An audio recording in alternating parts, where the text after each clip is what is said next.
தரிசனம் ஆலய தரிசனம். அருள்மிகு ஸ்ரீ படவேட்டம்மன் திருக்கோவில், ஜமீன் ராயப்பேட்டை.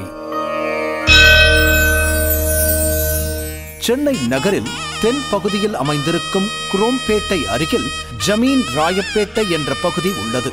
இங்கு இந்த திருக்கோவில் அமைந்திருக்கிறது. இந்த பகுதி அந்த காலத்து மன்னர்கள், ஜமீன்தார்கள் இவர்களால் ஆட்சி நடத்தப்பட்டு வந்த காரணத்தினால் இது ஜமீன் ராயப்பேட்டை என்று பெயர் பெற்றதாக கூறுகிறார்கள். இந்த திருக்கோவில் குடியிருப்பு பகுதியில் அமைந்திருக்கிறது.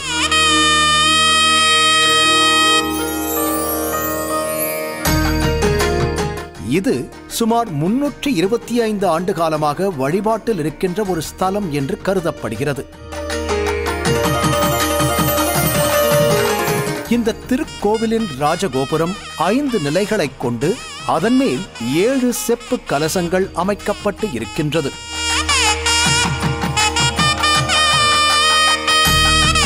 கோபுரத்தின் மேல் அழகிய சுதை சிற்பங்கள் அமைக்கப்பட்டு இருக்கின்றன.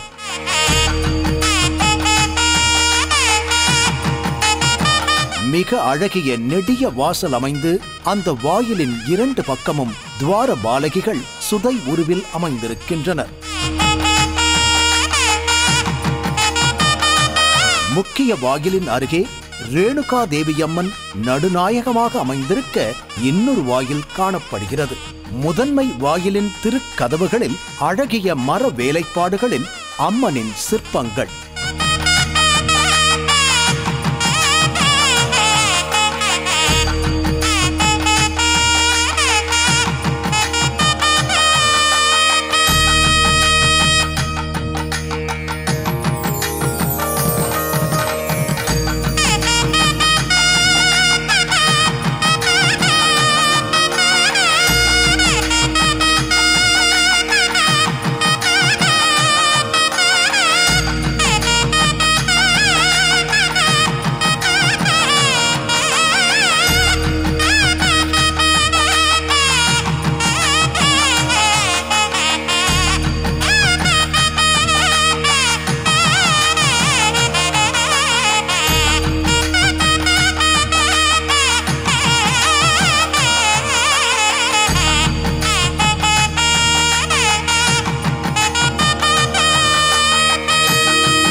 உள்ளே நுழைந்ததும் நாம் காண்பது ஓம் என்ற எழுத்தைக் கொண்ட நீண்டு நெடிந்து நிற்கும் துவஜஸ்தம்பம், அதாவது கொடிமரம்.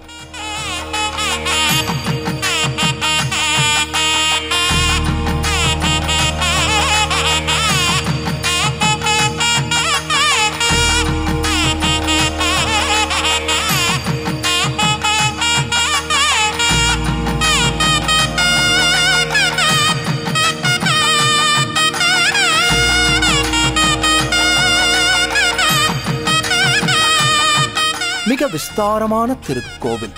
கொடிமரத்திற்கு பின்னால் லக்ஷ்மி, சரஸ்வதி, இன்னும் பல அம்மனின் உருவங்கள் பதிக்கப்பட்டிருக்கும் 16 கால் மண்டபம்.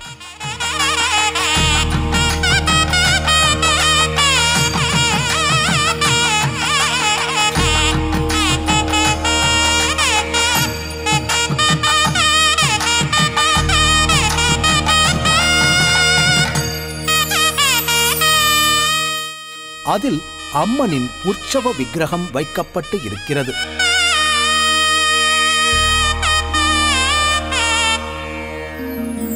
முன்னால் சூலாயுதம் கம்பீரமாக வீற்றிருக்க, அதன் முன்னே பலிபீடம், சிம்ம வாகனம் வீற்றிருக்க அம்மனின் மூல சன்னதி. 2 புறமும் 2 துவார பாலகிகள் காவல் நிற்க அம்மன் கோவில் கொண்டிருக்கிறாள்.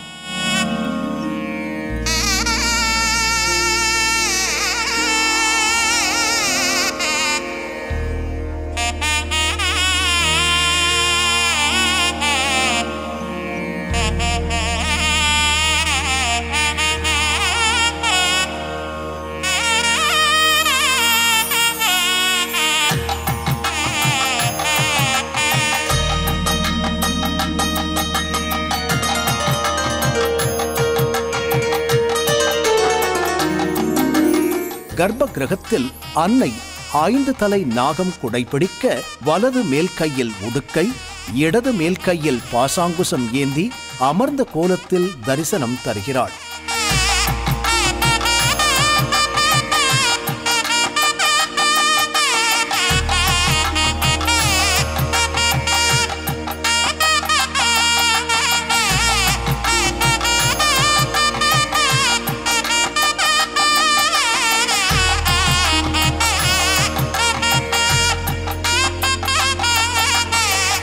அன்னையின் பாத கமலங்களில் அன்னையின் சிரசு அமைக்கப்பட்டு இருக்கின்றது. அன்னை இங்கு சிரசு ரூபமாக அமைந்திருப்பதற்கு ஒரு புராண நிகழ்வு சொல்லப்படுகிறது.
தேவதை படவேட்டம்மா எங்கள் ஊரில் ஒவ்வொரு விசேஷமும் ஒவ்வொரு நாட்கிழமையும் சிறப்பாகவும் செழிப்பாகவும் பண்ணுவோம். வருஷாந்திரம் ஆகஸ்ட் மாதம் 2nd வீக்கு, ஆடி மாதம் 4வது வாரம் தமிழ் மாத கணக்குப்படி அதில் தீமிதி திருவிழா நடக்கும். எங்கள் அம்மாவுக்கு இங்கே நோயின் அதாவது அம்மனு கூட ரொம்ப இது முடியலன்னு யாருமே சொல்ல மாட்டாங்க. எங்கள் அம்மாவை நினச்சி தீர்த்தம் எங்கள் அம்மாவுடைய தீர்த்தம் தெளித்தாலே உடனே அம்மா நோய் குறைஞ்சிரும். எங்கள் ஊரில் தண்ணி பஞ்சம் கிடையாது, அம்மன் நோய் கூட கிடையாது. இப்போது சமீபத்தில் கொரோனான்னு ஒரு தொற்று வந்தது இல்லைங்களா, அந்த தொற்றுனால கூட எங்கள் ஊரில் இறப்பு விகிதம் எப்படி சொல்கிறது 0% கூட சொல்லலாம். அதே மாதிரி மூத்தவங்கலேருந்து இளையவங்க வரலாம் தினமும் எங்கள் அம்மாவை சுற்றி வருவாங்க. இந்த ஐயப்ப பூஜை 20வது வருஷம் நடக்குது.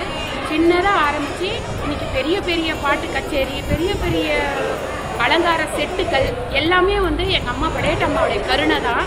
இங்கே ஒவ்வொருத்தரும் இன்வால்வோட முன் அவங்களால முடிஞ்ச உதவி, பொருள் உதவியாக இருக்கட்டும், உடல் உதவியாக இருக்கட்டும், பண உதவி, அவங்கெல்லாம் யாரையும் பேதம் பார்க்காம சரிசமமாக இந்த கோவிலை எல்லாருக்கும் நல்ல விதமான மரியாதையோட சிறப்போட நல்லபடியாக எங்கள் அம்மாவும் வச்சுருக்காங்க. நாங்களும் எங்கள் அம்மாவுக்கு தொண்டு செய்கிறோம்.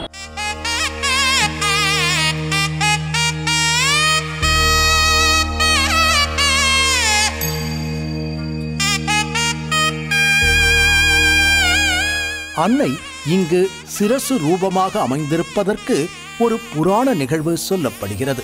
ஜமதக்னி முனிவரின் மனைவி ரேணுகா தேவி. அந்த அம்மை அன்றாடம் நதிக்கரையில் இருக்கும் பச்சை மணலை கொண்டு குடம் பிடித்து தன் கணவனின் பூஜைக்கு தண்ணீர் கொண்டு வந்து தருவார்களாம்.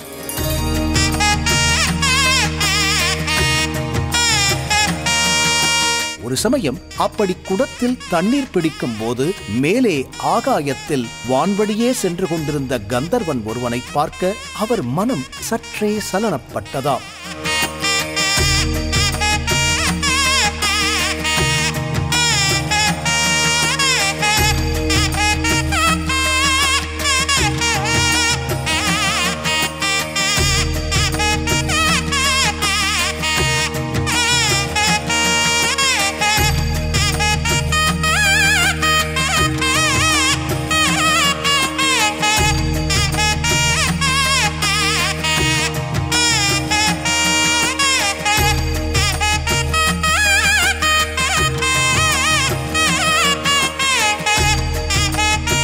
தண்ணீரின்றி வந்த மனைவி ரேணுகாதேவியின் நிலையை தன் ஞான திருஷ்டி மூலம் அறிந்து கொண்ட ஜமதக்னி முனிவர் அவளை கொன்றுவிடச் சொல்லி தன் மகன்களுக்கு கட்டளையிட அவர்கள் மறுத்துவிட்டனராம். பிறகு தன்னுடைய இன்னொரு மகன் பரசுராமனை நோக்கி கட்டளையிட அவர் தந்தையின் பேச்சுக்கு மறுபேச்சு பேசாமல் தாயின் தலையை வெட்டி விட்டாராம்.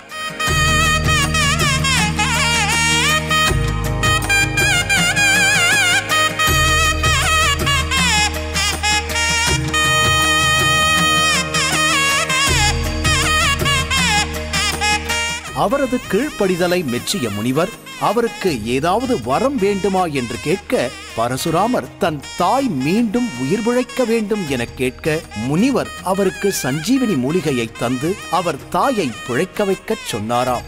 அதே நேரம் அவர் தாய் மரணமடைந்த இடத்தில் இன்னொரு மீனவ பெண்ணும் தலை வெட்டப்பட்டு இறந்திருக்க, அவசரத்தில் தலையை மாற்றி சஞ்சீவினி மூலிகையை கொண்டு உயிர் பெறச் செய்ய தாய் தலை மாறி உருமாறி இருந்தாள்.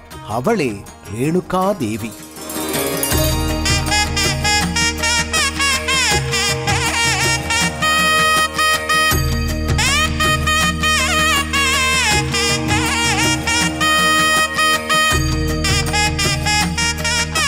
அவளே இங்கு கிராம தேவதையாக படவேட்டம்மனாக எழுந்தருளி இருக்கிறாள்.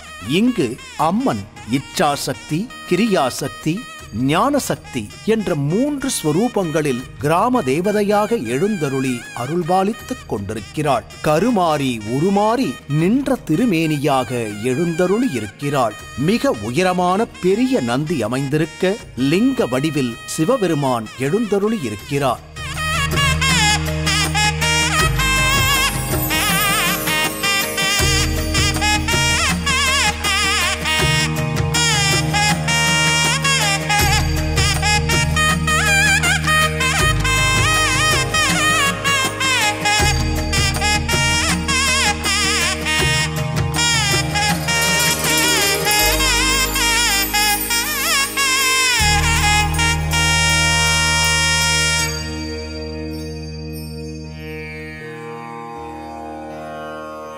இங்கு பரிவார தேவதைகளாக கற்பக விநாயகர், விசாலாட்சி சமேத காசி விஸ்வநாதர், ஸ்ரீ மேதா தட்சிணாமூர்த்தி, வள்ளி தேவசேனா சமேத சுப்பிரமணியர், துர்க்கையம்மன், நவக்கிரகங்கள், அக்னி துர்காதேவி சமேத அக்னி தேவன், பஞ்சமுக நாகம் ஆகியவைகள் அமைக்கப்பட்டு இருக்கின்றன.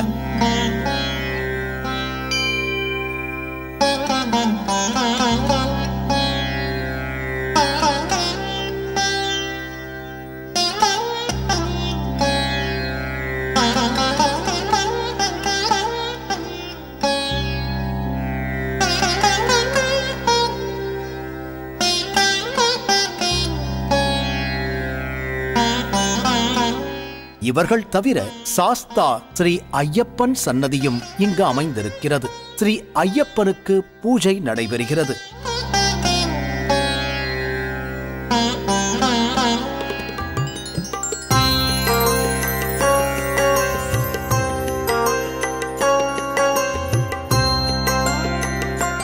சபரிமலைக்கு மாலை போட்டு விரதம் இருப்பவர்கள் இந்த திருக்கோவிலில் மாலை அணிந்து கொள்கிறார்கள்.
புங்க மரம் தல விருட்சமாக அமைந்திருக்க அதன் அடியில் விநாயகர் வீற்றிருக்கிறார். மரத்தின் அடியில் 5 தலை நாகம் கம்பீரமாக வீற்றிருக்கிறது. இன்னொரு பக்கம் அரச மரத்தடியில் விநாயகர் வீற்றிருக்க நாக தேவதைகள் அமைந்திருக்கின்றனர். ராகு கேது தோஷங்களுக்கும் இது ஒரு பரிகார ஸ்தலமாக அமைந்திருக்கின்றது. திருமண தடை, குழந்தை பேறு இல்லாதவர்களுக்கு இந்த தலம் பரிகார தலமாக அமைந்திருக்கிறது. மேலும் காஞ்சிபுரம், செங்கல்பட்டு மாவட்டத்தில் இருக்கும் பக்தர்கள் அனைவருக்கும் இது ஒரு பரிகார தலமாக விளங்குகிறது.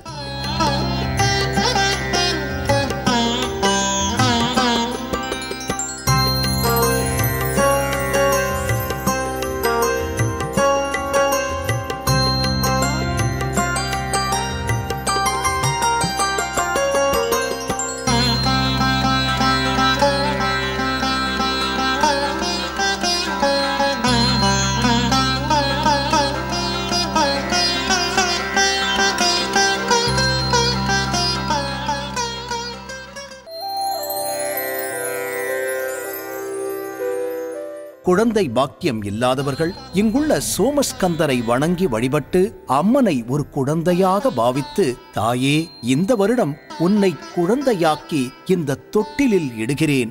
அடுத்த வருடம் எனக்கு ஒரு குழந்தையை தந்து அதை தொட்டிலில் போடும் பாக்கியத்தை அருள்வாய் அம்மா என்று மனமுருகி பிரார்த்தனை செய்து கொண்டால் அவர்களுக்கு அடுத்த வருடமே குழந்தை பாக்கியம் கிடைக்கும் என்பது பக்தர்களின் அசைக்க முடியாத ஒரு நம்பிக்கை.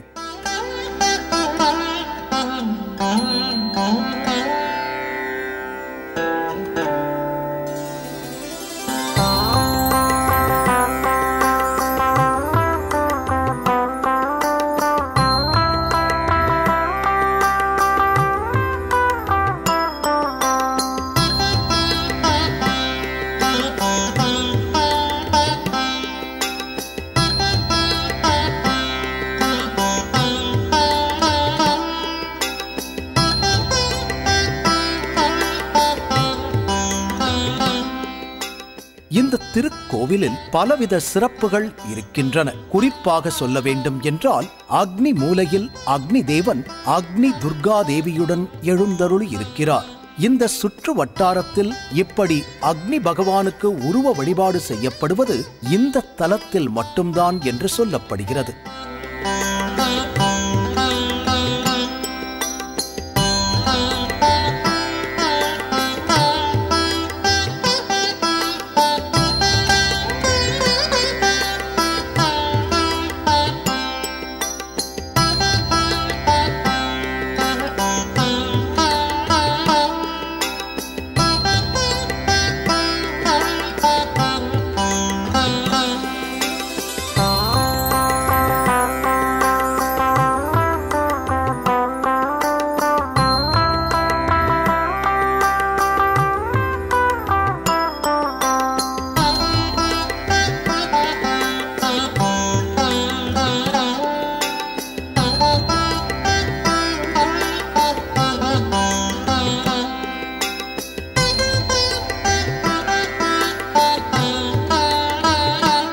இந்த திருக்கோவிலில் ஆடிப்பூர திருவிழா மிக விமரிசையாக நடைபெறுகிறது.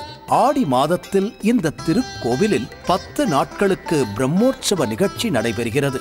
அந்த தீமிதி வசந்த திருவிழாவில் அம்பாள் தவக்கோலத்தில் அலகு பானையில் நின்றிருப்பதை காண்பது மிக விசேஷம்.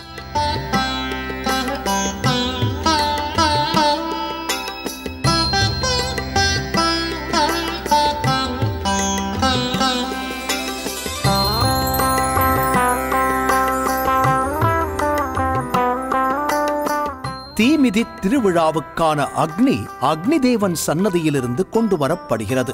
10 கைகளைக் கொண்ட அம்மன் சூலம், கத்தி, பாசாங்குசம், சங்கு, சக்கரம் ஏந்தி உற்சவ மூர்த்தியாக பவனி வருகிறாள்.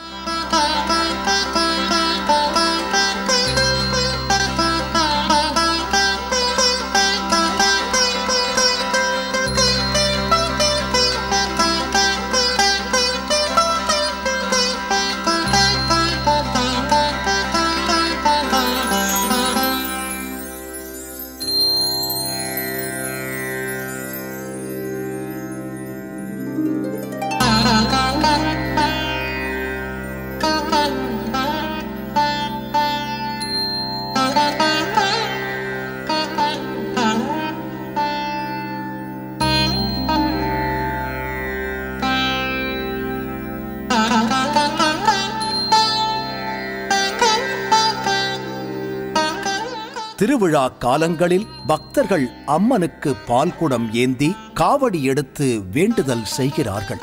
தீமிதி திருவிழாவில் சுமார் 1000 பேர் கலந்து கொண்டு தீமிதி திருவிழாவை நடத்துகிறார்கள்.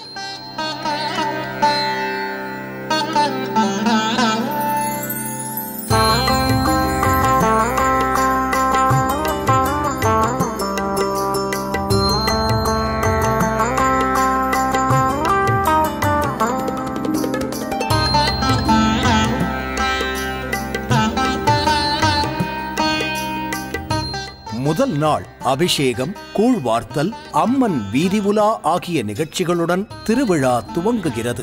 3ஆம் நாள் பால்குட ஊர்வலமும் மாலையில் ஆடிப்பூரமும் நடக்கிறது. சிறப்பு அன்னதானம் வழங்கப்படுகிறது. 9ஆம் நாள் அபிஷேகம், சுவாமி வீதி உலா ஆகிய நிகழ்ச்சிகள் நடக்கின்றன.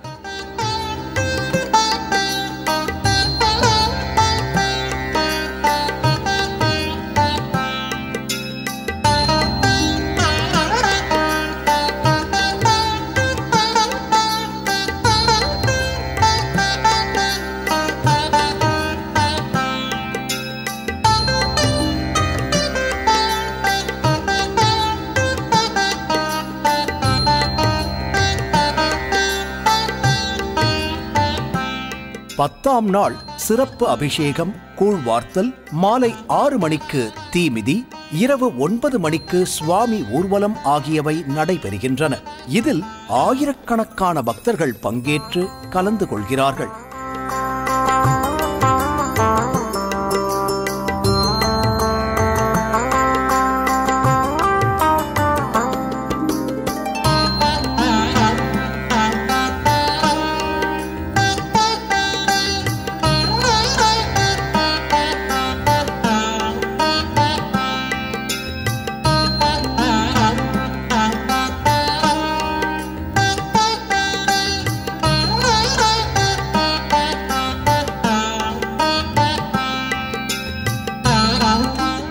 ஆலய தரிசனம் காண்போம். அருள்மிகு படவேட்டம்மனின் அருள் நம் அனைவருக்கும் கிடைக்க மனதார பிரார்த்திப்போம். ஓம் சக்தி, ஓம் சக்தி, ஓம் சக்தி.